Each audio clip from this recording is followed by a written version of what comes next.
Hi beautiful people. So today's video is just going to be really quick, discussing journaling and its importance. So by journaling, I mean writing down your thoughts almost daily in a journal of your choosing. You write down everything that you're feeling, and it's great because then you can go back on it and discuss it within yourself and figure out why you are feeling that way. And also it's a good resource to come back to so that you can figure out how far you've come in your self-love journey. So for me, I almost journal every single day or as often as I can, and I have two journals. So one for the bad thoughts, so to speak, and one for the good thoughts.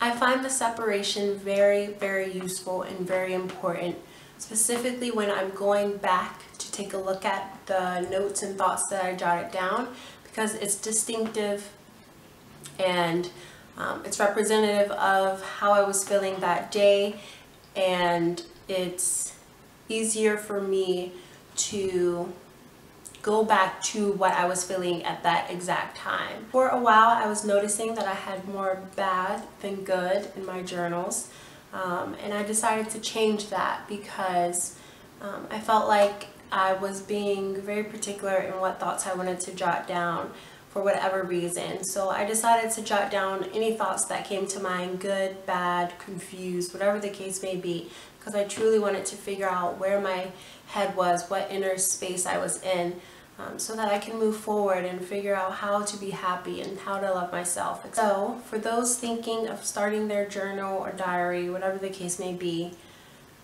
the only words of advice that I have for you is to not hold back and don't share your journal with anyone. Keep it to yourself because it is a sacred space.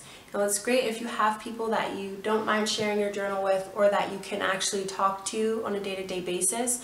But for those who don't have that, your journal is your sacred space, and you shouldn't be sharing it with anyone. Also, there is no right or wrong way of journaling. It's literally whatever you feel at that time. So it could be a poem, it could be a mantra, it could be an affirmation, it can be... Really, Marley?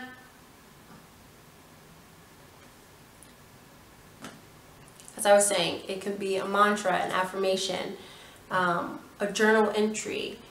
You're just jotting down your thoughts, ideas. There's no right or wrong way to do it. Write down what you feel at that given time. With that being said, it's also important to have a on-the-go journal, so to speak. And I don't have mine with me, but I would suggest getting a small journal, even smaller than this, to carry in your purse. Just if you have those moments that you need clarity, or you have a thought that needs to be reflected on later that evening, you have that journal, you can jot it down. Of course you have your smartphones as well, but there's nothing like writing down your thoughts on paper. So that's pretty much all I wanted to touch base on very quickly. I do want to suggest that you all take a look at a few advocates for journaling via social media, like Alex L, Wandering Wellness, Black Girl in Ohm. There are a few others as well that I'll list in the description box, but they discuss the importance of journaling for women of color, and just in general, because it's very important to write down your thoughts and your feelings and your emotions so that you can reflect on them later on, and so that you can easily see what is actually happening within you, what needs to be addressed. Oftentimes that's hard to figure out if you're just keeping everything bottled up in your mind. So journaling is very, very important. If you guys have any questions about my personal experience with journaling, please do not hesitate to comment or ask me questions via social media. I'm happy to get a little vulnerable with you guys, because again, that's what this channel is all about. See you guys in the next video. Bye.